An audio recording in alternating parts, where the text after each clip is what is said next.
El Ministerio de Educación continúa en el ojo de la tormenta. Esto luego de que los textos escolares también promoverían el aborto en menores de edad, calificándolo el proceso como un proceso simple y seguro. Karina Reina-Farge nos trae el informe. El aborto es un procedimiento simple y seguro cuando se proporciona bajo condiciones apropiadas. Estas incluyen contar con un prestador de servicios capacitado, equipo apropiado, estéril y acceso a tratamiento temprano para prevenir complicaciones potenciales. Es un extracto del texto de Desarrollo Personal Social, Ciudadanía y Cívica de segundo año de secundaria. Así como escuchó, simple y seguro es como se considera el aborto si se hace en condiciones apropiadas. Este ítem sobre el aborto ha despertado las alertas en el Congreso de la República. La Comisión de Educación ha revisado el texto y según este documento dirigido a la presidenta Milagros Salazar, se señala que preocupa que se use un texto donde se califique de esta forma el procedimiento que interrumpe un embarazo. Echemos un vistazo a estas hojas y juzgue usted mismo. Sobre el embarazo no planeado y aborto hay 9 puntos. El primero que llama nuestra atención es el número 4. Aún en situaciones en las que una mujer o pareja desea continuar con un embarazo, este puede terminar en un aborto por varias razones, porque la pareja no se siente feliz con el sexo del feto. Este sentimiento ocurre principalmente en lugares donde la sociedad injustamente asigna un mayor valor a los hijos que a las hijas. Si le pareció mucho, pasemos al punto número 5. Existen varios métodos para realizar un aborto seguro, dependiendo de la etapa del embarazo o de la capacidad de las instalaciones del prestador de servicios de salud. Los métodos del aborto incluyen un procedimiento quirúrgico o medicación. Lamentablemente, en esta parte del texto no se especifica que el aborto no es legal en nuestro país, salvo en los casos en que la vida de la mujer embarazada corre peligro. Pero volvamos al texto. El punto 6 es el que citamos al inicio. El aborto es un procedimiento simple y seguro cuando se proporciona bajo condiciones apropiadas. Los siguientes puntos señalan que, en general, es mucho más probable que el aborto sea seguro cuando es legal. Las condiciones bajo las cuales se proporciona típicamente el aborto varían ampliamente de lugar a lugar. A nivel global, poco más de la mitad de todos los abortos se proporciona bajo condiciones seguras. Este ítem se contradice en el punto 9, donde se señala que la mitad de los abortos se realiza bajo circunstancias no seguras. Quizá estos datos puedan confundir a un adolescente de 13 o 14 años que acceda al texto. En el punto 7 también podría ser confuso para un puber, debido a que comienza señalando que un gran número de personas y gobiernos apoyan el acceso al aborto legal y seguro. Se indica que este pensamiento puede ser porque creen que las personas pueden gozar de intimidad y placer sexual sin reproducirse. Además, señala que quienes se oponen al aborto puede ser por creencias religiosas o creen que las mujeres no deben tener control sobre sus propias vidas y fecundidad. Un texto polémico, sin duda, que debería ser estudiado y reevaluado antes de caer en manos de niños y adolescentes en formación.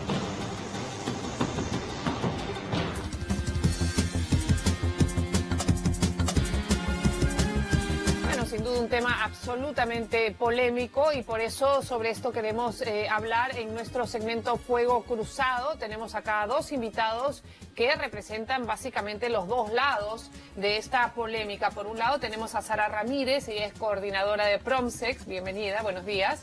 Y por el otro lado tenemos a Cristian Rosas, quien es vocero de esta agrupación Con Mis Hijos No Te Metas, ¿no? Antes de entrar a las preguntas con ustedes, quiero decirles a nuestros televidentes que tenemos una pregunta en pantalla para que ustedes puedan participar también de esta polémica y eventualmente así podemos saber a dónde apuntan más las opiniones del público. Buenos días a ambos.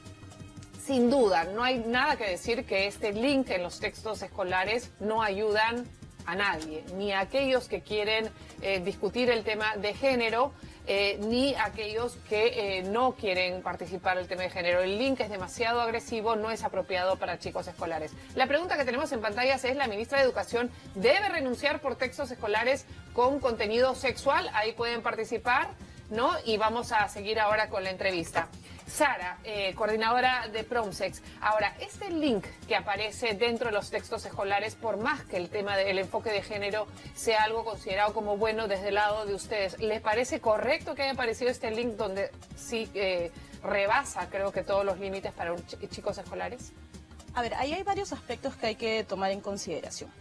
En primer lugar, los textos seguramente pueden ser mejorados, como el compromiso que hay desde el Ministerio, pero también es importante que nosotros tengamos en consideración en este amplio debate de que la escuela tiene que formar, tiene que dar información para la vida. El problema fundamental ha estado en cómo se entrega también esa información. La información no puede simplemente lanzarse, sino tiene que tener un adecuado abordaje, como tú señalas, de acuerdo a las edades. Pero sí es cierto que tiene que fluir la información basada en evidencia y hay un compromiso del Estado para eso, y que no impide para nada que padres, madres también tengan el libre ejercicio de dar a sus hijos y a sus hijas información que ellos consideren más valiosa. Y así se estimulará el pensamiento crítico, que es lo que nos va a llevar a tener una sociedad más igualitaria en múltiples niveles. Pero sí reconocería que es un error garrafal lo que ha salido escrito en estos textos escolares. Lo que está sobre todo equivocado es la forma en la que se conduce, y sin duda hay mejores maneras de hacer llegar la información, como te digo. Y veo que el Ministerio, como todos podemos observar, ha puesto su compromiso en examinar no solo este momento. El año pasado hemos tenido también un debate en torno a los contenidos educativos que promovían los estereotipos de género, los roles de las mujeres en estado de sumisión. Entonces estamos en un proceso y hay que utilizar un criterio razonable para no sabotear la educación. Bueno, sí, sin duda sorprende, sin embargo, que después de tantos meses de polémica y de discusión y de llegar finalmente a la decisión de enfocar este tema del género en las escuelas, se comete ese error. Pero yo le quería preguntar a Cristian Rosas, quien es vocero de Con mis hijos no te metas, ¿no considera que el que no haya información, generalmente en los conflictos más grandes en el mundo, todos parten por una falta de información, por ignorancia en determinado tema? El hecho de tratar de impedir que nuestros hijos tengan esta información dada de manera correcta en el colegio pueda llevarnos a que continúen estos conflictos que eventualmente llegan a feminicidios y a todo este tipo de situaciones. Claro, bueno, gracias, Lucila, por la oportunidad esta mañana.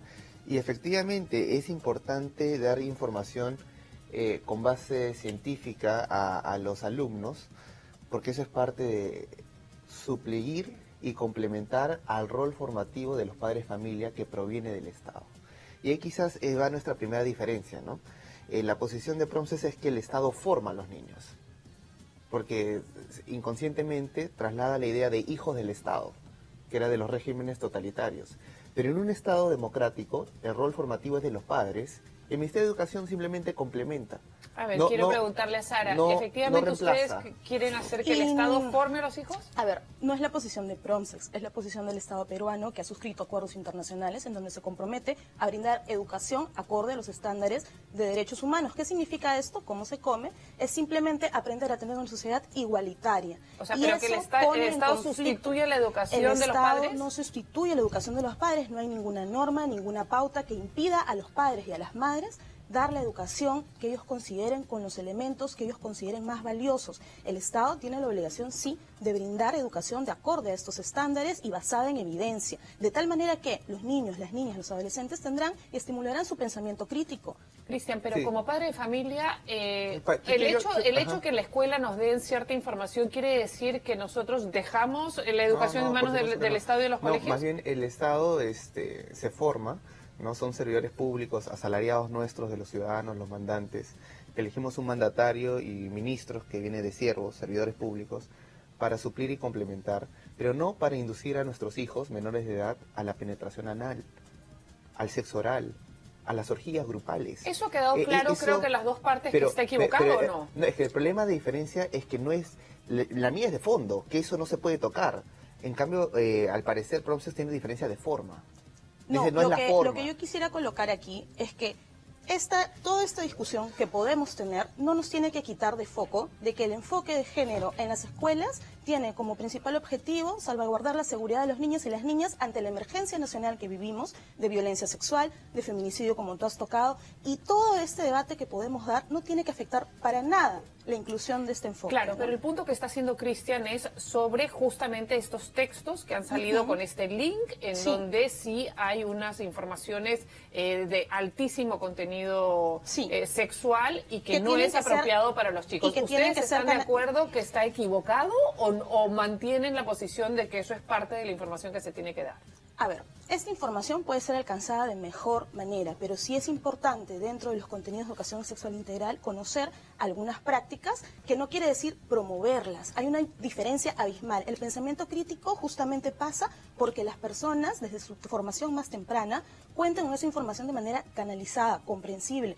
Por ejemplo, colocando el consentimiento como eje de cualquier práctica sexual, porque los niños, las niñas, los adolescentes tienen otras fuentes de información más allá de la escuela. Y nosotros en este momento somos conscientes. Sin duda, y pero el hecho que venga a través de la escuela por como que se le da cierto carácter oficial. Y sin duda, por eso es que no solamente las organizaciones como Con Mis Hijos No Te Metas están atentas a cómo se mejoren estos materiales, sino toda la sociedad civil en su conjunto. En eso estamos de acuerdo. Tiene que haber una mejora. Estamos en este proceso. Pero esto también en este momento resulta un ataque en respuesta a la decisión judicial de incorporar el enfoque de género. A mí me gustaría preguntar, aprovechando la oportunidad, ¿de qué forma enseñar el sexo anal, las orgías en menores de edad o el sexo oral va a ayudar a algunos de los propósitos enunciados? Yo tengo una respuesta y te agradezco mucho la pregunta. En el libro Monjes y Soldados, que revela los abusos de cierto grupo del sodalicio contra algunos niños, niñas y adolescentes, niños sobre todo, y adolescentes, se explica una práctica del Kundalini, mediante la cual estos niños son engañados para ser victimizados sexualmente. Si estos niños tuvieran información conducida de manera adecuada, podrían tener una asertividad para responder y dar alerta de esas situaciones de violencia sexual. Ahí el tema es, obviamente, si estamos en acuerdo en el punto que no se puede inducir un niño al sexo oral, sea por el Estado o por una institución religiosa, cual sea, ¿por qué lo vamos a replicar en el Estado? No, pero no podría ser, Cristian, una pregunta, no podría ser que este niño tiene que tener la información para saber qué es malo, qué parte de su cuerpo no se puede tocar y justamente no vivir una situación como, por ejemplo, en el sodalicio. Como bien lo has dicho, el niño tiene que saber qué es malo, o sea, qué es nocivo para su cuerpo. Por ejemplo, la penetración anal heterosexual u homosexual, con preservativo o sin preservativo, siempre daña la parte interna del recto que no está diseñado para la insertación. Y siempre va a haber ruptura de epidermis y es ahí donde fluyen las enfermedades de transmisión sexual. Siempre, aún con preservativo, entran los heces al torrente sanguíneo, pero como algo malo, no como se ha mencionado. En eso estamos de acuerdo, que probablemente el sexo la forma anal ha sido es una negativa. práctica que está poniéndose de moda, que se tiene que practicar. Esa es una promoción explícita. Bueno, la ministra Flor Pablo ha dicho que ella considera que esto ha sido un boicot, que no entiende cómo esto ha llegado a esos hechos. Me parecería absurdo que un ministerio de educación, si es que ha sido, es un error total, que haya podido pasar una información así. Tienes toda la razón, Cristian, en el sentido de que no se le puede dar la información como que esto es una práctica normal o bueno, pero yo creo que sí es fundamental que nuestros niños cada vez más tengan la mayor información respecto a la sexualidad. Es importante en el sentido de la información que esa información se base en evidencia científica. Y no solamente en eso, sino sobre todo en el cuidado moral del niño. Hace unos años, cuando yo era niño, por lo menos me recuerdo, hace ya quizás 15, 20 años, se lanzó una campaña, Yo sé cuidar mi cuerpo, sin la necesidad de ir a promocionar el sexo oral, anal o las orgías entre menores. Aquí el problema va en que nosotros como colectivo hemos venido denunciando desde el año 2016 que existe una infiltración de carácter ideológico que busca hipersexualizar a los niños. Algo que ha sido negado una y otra vez. La ministra dice que es una infiltración. Entonces aplaudo que el Congreso aperture una comisión investigadora que lo van a hacer, para poder citar a todas las personas que han estado involucradas, porque se tiene que llegar al fondo de este asunto. Yo creo que la gran diferencia acá en la polémica es que la información está ahí para ustedes. Para un lado es promocionar el sexo en menores de edad y para el otro lado es informarle a los menores de edad de esta realidad que existe en la condición humana. Ahora sí, vamos a cerrar la pregunta que les hicimos, que la ministra de Educación debe renunciar o no por los textos escolares con contenido sexual. El 71% considera que sí. Ha habido un error en esos textos para los colegios, ha habido el error de la forma como se ha presentado. Probablemente la intención pudo haber sido buena, pero la forma al final dañó. Ahora sí, amigos, nos vamos a una pausa.